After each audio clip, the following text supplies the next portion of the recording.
Solicito, então, às vereadoras e vereadores que, a partir de agora, registrem os seus votos.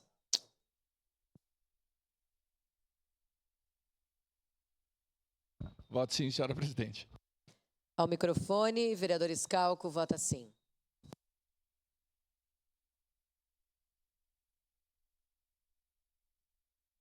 Senhora presidente, eu gostaria de corrigir o meu voto.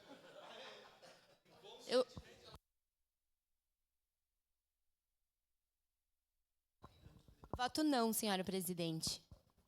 Ok, registrado o voto não da vereadora Estela Balardim.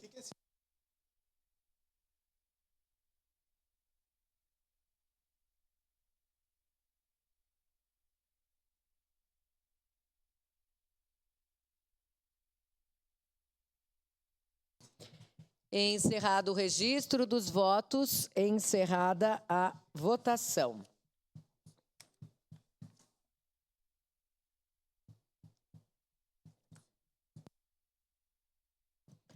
A moção número 26/2024 foi aprovada por maioria das vereadoras e vereadores, com votos contrários da vereadora Estela Balardim, do vereador Lucas Carenhato, do vereador Renato Oliveira e da vereadora Rose Frigeri.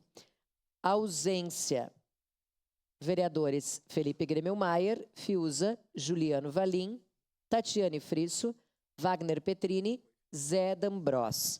Em representação, vereador Rafael Bueno.